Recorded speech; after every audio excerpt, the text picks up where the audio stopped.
ಯಾವಾಗ ಸಚಿವರು ಶಾಸಕರು ಊಟಕ್ಕೆ ಸೇರಿದ್ರೋ ಆಗ್ಲೇ ಸಿಎಂ ಸಿದ್ದರಾಮಯ್ಯನವರ ಆಟ ಪ್ರಾರಂಭ ಆಗಿದೆ. ಯಾವಾಗ ಸಚಿವರು ಶಾಸಕರು ಡಿನ್ನರ್ ಅಂತ ಹೇಳಿ ಊಟಕ್ಕೆ ಸೇರಿದ್ರೋ ಆಗ್ಲೇ ಸಿಎಂ ಸಿದ್ದರಾಮಯ್ಯನವರ ಆಟ ಶುರುವಾಗಿದೆ. ಡಿನ್ನರ್ ಸಭೆಗೆ ಬಿಜೆಪಿ ರಾಜ್ಯಾಧ್ಯಕ್ಷ ಬಿವೈ ವಿಜಯೇಂದ್ರ ಅವರ ಟಾಂಗ್ ಇದು. ಅಧಿಕಾರ ಸಿಗದಿದ್ರೆ ಒದ್ದು ಕಿತ್ಕೊಳ್ಬೇಕೆಂದು ಡಿಕೆ ಹೇಳಿದ್ರು. ಡಿಕೆ ಅವರ ಮಾತಿನ ಮರ್ಮ ಏನೆಂದು ಅರ್ಥ ಮಾಡಿಕೊಳ್ಳಿ ಎಂದಿದ್ದಾರೆ B Y Vijayendra. Power sharing formula ಏನಿದೆ ಅವರೇ ಹೇಳಬೇಕು. ಅಧಿಕಾರ ಕಿತ್ಕೊಳ್ಳುವ ಪ್ರಯತ್ನವನ್ನ ಡಿಕೆ ಮುಂದುವರಿಸ್ತಾರೆ. ನಮಗಿರೋ ಮಾಹಿತಿಯ ಪ್ರಕಾರ ಸಿದ್ದರಾಮಯ್ಯನವರ ಅವಧಿ ಮುಗಿತಾ ಇದೆ. ಅಧಿಕಾರ ಕಿತ್ಕೊಳ್ಬೇಕೆಂಬ ದಾಳವನ್ನ ಮುಂದುವರಿಸಿದ್ದಾರೆ.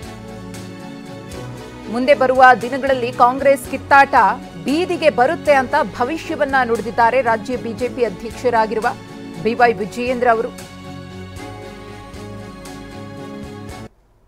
ಡಿಕೆ ಶಿವಕುಮಾರ್ ಅವರು ಇತ್ತೀಚೆಗೆ ನಡೆದ ಬೆಳಗಾವಿಯ ಅಧಿವೇಶನದಲ್ಲಿ, ಚಳಿಗಾಲದ ಅಧಿವೇಶನದಲ್ಲಿ ಸದನದಲ್ಲಿ ಮಾತನಾಡಿದ್ದಾರೆ. ಒಂದು ಮಾತನ್ನು ಹೇಳಿದ್ದಾರೆ.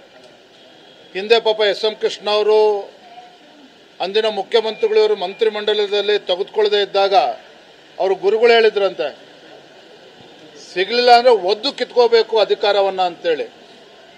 ಅದನ್ನ 15 ವರ್ಷಗಳ ನಂತರ ಮತ್ತೊಮ್ಮೆ ಡಿ ಕೆ ಶಿವಕುಮಾರ್ ಅವರು ಸದನದ ಒಳಗಡೆ ನೆನಪು ಮಾಡಿಕೊಂಡಿದ್ದಾರೆ. ಸೊ ಆ ಮಾತಿನ ಮರ್ಮ ಏನೋ, ಉದ್ದೇಶ ಏನೋ ನಿಮಗೂ ಕೂಡ ಅರ್ಥ ಆಗಿದೆ ಅಂತ ನಾನು ಭಾವಿಸಿದ್ದೇನೆ. ಇದರ ಹಿನ್ನೆಲೆಯಲ್ಲಿ ಒಂದು ಕಡೆ ಸಿದ್ದರಾಮಯ್ಯನವರ ಪವರ್ ಶೇರಿಂಗ್ ಫಾರ್ಮುಲಾ ಏನಿದೆ ಎಲ್ಲ ಒಂದು ಕಡೆ ಅಂತ್ಯಗೊಂಡಿದೆ ಅನ್ನೋ ವಿಚಾರ ನಮಗೂ ಕಿವಿಗೂ ಕೂಡ ಬೀಳ್ತಾ ಇದೆ. ಪವರ್ ಶೇರಿಂಗ್ ಫಾರ್ಮುಲಾ ಏನಿದೆ ಅಂತೇಳಿ ಡಿ ಕೆ ಶಿವಕುಮಾರ್ ಅವರು ಹೇಳಬೇಕು, ಸಿದ್ದರಾಮಯ್ಯನವರು ಹೇಳಬೇಕು. ಆದರೆ ನಮಗಿರ್ತಕ್ಕಂಥ ಮಾಹಿತಿ ಸಿದ್ದರಾಮಯ್ಯವರ ಅವಧಿ ಪೂರ್ಣಗೊಳ್ತಾ ಇದೆ ಅಂತೇಳಿ.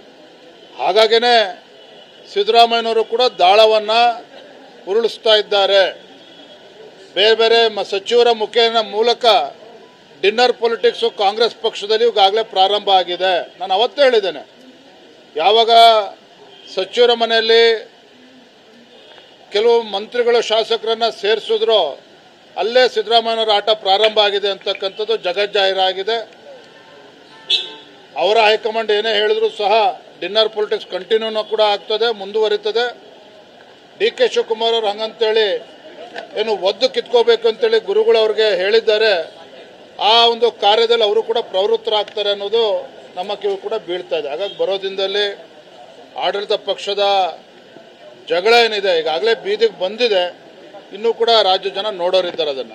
ಡಿ ಕೆ ಶಿವಕುಮಾರ್ ಅವರು ಇತ್ತೀಚೆಗೆ ನಡೆದ ಡಿನ್ನರ್ ಮೀಟಿಂಗ್ ಆದ್ರೆ ಸಂಪುಟ ಇರೋದು ಯಾಕೆ?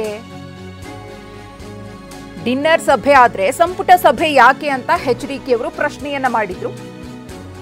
ಕುಮಾರಸ್ವಾಮಿಯವರ ಮಾತಿಗೆ ದಿನೇಶ್ ಗುಂಡೂರಾವ್ ಅವರು ಟಾಂಗ್ ಕೊಟ್ಟಿದ್ದಾರೆ. ಅವರು ಡಿನ್ನರ್ ಮೀಟಿಂಗ್ ಸೇರಿದ್ದಾರೆ, ಸೇರ್ತಲೇ ಇರ್ತಾರೆ. ಕೆಲವು ಚರ್ಚೆಗೆ ಬರುತ್ತೆ, ಕೆಲವು ಬರಲ್ಲ. ಡಿನ್ನರ್, ಟೂರ್ ಇದೆಲ್ಲವೂ ಕೂಡ ಮಾಮೂಲಿ. ಎಲ್ಲಾ ರಾಜಕೀಯ ಪಕ್ಷದಲ್ಲಿ ಅವರದ್ದೇ ಆದ ಪ್ರಯತ್ನಗಳು ನಡೀತಾ ಇರುತ್ತೆ. ಪ್ರಯತ್ನ ಮಾಡುವವರು ಇದ್ದೇ ಇರ್ತಾರೆ. ಆದ್ರೆ ಅದು ಆರೋಗ್ಯಕರ ಸ್ಪರ್ಧೆ ಆದ್ರೆ ಒಳ್ಳೆಯದ್ದು ಅಂತ ದಿನೇಶ್ ಗುಂಡೂರಾವ್ ಹೇಳಿದ್ದಾರೆ.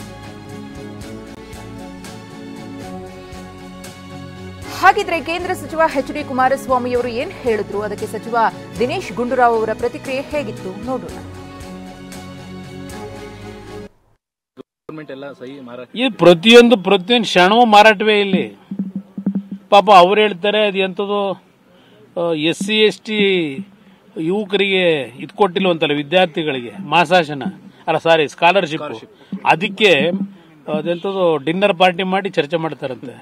ಕ್ಯಾಬಿನೆಟ್ ಇರೋದು ಯಾಕೆ? SC ST ಇರಲಿ, ಯಾವುದೇ ವಿದ್ಯಾರ್ಥಿಗಳಿಗಿರಲಿ ಸ್ಕಾಲರ್ಶಿಪ್ ಹೋಗದೆ ಇದ್ರೆ ಕ್ಯಾಬಿನೆಟ್ ಅಲ್ಲಿ ಕೂತ್ ಚರ್ಚೆ ಮಾಡ್ತಿರೋ, ಬೇರೆ ಸಪರೇಟು ಊಟಕ್ಕೆ ಸೇರ್ಕೊಂಡು ಡಿನ್ನರ್ನ ಚರ್ಚೆ ಮಾಡ್ತಿರೋ? ಈಗ ನಮ್ಮ ಪಕ್ಷದ ಲೀಡರ್ಸ್ ಡಿನ್ನರ್ ಸೇರ್ಬೇಕು ಅಂತ ಹೇಳಿದ್ರೆ ನಾವು ಸೇರಿದ್ದಾರೆ. ಅನೇಕ ಜನ ಸೇರ್ತಾನೆ ಇರ್ತಾರೆ. ಕೆಲವು ಡಿನ್ನರ್ಗಳು ಮಾತ್ರ ಸ್ವಲ್ಪ ಜಾಸ್ತಿ ಪ್ರಚಾರಕ್ಕೆ ಬರ್ತದೆ. ನಾವುಗಳೆಲ್ಲ ಡಿನ್ನರ್ ಮಾಡೋದಿಲ್ವಾ? ಅನೇಕ ಸಂದರ್ಭದಲ್ಲಿ ನಾವು ನಮ್ಮ ಸ್ನೇಹಿತರುಗಳ ಜೊತೆ ನಾವು ಡಿನ್ನರ್ಗೂ ಮಾಡ್ತೀವಿ, ಟೂರು ಹೋಗ್ತೀವಿ, ಜೊತೆಯಲ್ಲೆಲ್ಲ ಇರ್ತೀವಿ. ನಮ್ಮ ಫ್ರೆಂಡ್ಸ್ ಜೊತೆ ಇರೋರು ಮತ್ತು ಯಾರು ನಮಗೆ ಹತ್ತಿರದಿರ್ತದೆ, ಸೇರ್ತಾ ಇರ್ತೀವಿ. ಪಾಲಿಟಿಕ್ಸು ಇದೊಂಥರ ಸಾಮಾಜಿಕ ಒಂದು ಚಟುವಟಿಕೆ ಅಲ್ವಾ? ಇಲ್ಲ, ಇದು ಒಂದು ಸೋಷಿಯಲ್ ಆಕ್ಟಿವಿಟಿ, ಅದು ಪಾಲಿಟಿಕ್ಸ್. ಸೊ ಸೇರೋದು, ಮಾತಾಡೋದು ಅದೆಲ್ಲ ಇದ್ದೇ ಇರ್ತದೆ. ಅದ್ರ ಮೇಲೆ ಈಗ ಪ್ರತಿಯೊಂದು ರಾಜಕೀಯ ಪಕ್ಷದಲ್ಲೂ ಕೂಡ ಅನೇಕ ಜನ ಅವ್ರದೇ ಆದಂತಹ ಪ್ರಯತ್ನಗಳನ್ನ ಮಾಡ್ತಾ ಇರ್ತಾರೆ. ಮಾಡಬಾರ್ದು ಅಂತ ಹೇಳಕ್ಕಾಗಲ್ಲ, ಅದೇ ಪೊಲಿಟಿಕ್ಸ್. ಪೊಲಿಟಿಕ್ಸ್ ಅಂದ್ರೆ ಕಾಂಪಿಟೇಷನ್ ಇದ್ದೇ ಇರ್ತದೆ, ಅದೆಲ್ಲ ಇರ್ತದೆ. ಆದ್ರೆ ಹೆಲ್ತಿ ಕಾಂಪಿಟೇಷನ್ ಇರಬೇಕಷ್ಟೇ. ಯಾರ ಮೇಲೆ ಒಬ್ರು ಇನ್ನೊಬ್ಬರ ಮೇಲೆ ಏನೋ ಒಂದು ರೀತಿ ಅನಾರೋಗ್ಯಕವಾದಂತ ರೀತಿಯಲ್ಲಿ ಇರಬಾರ್ದು. ಆರೋಗ್ಯಕರವಾದಂತ ಒಂದು ಇದಿದ್ರೆ, ಸ್ಪರ್ಧೆ ಇದ್ರೆ ಏನ್ ತಪ್ಪೇನಿಲ್ಲ.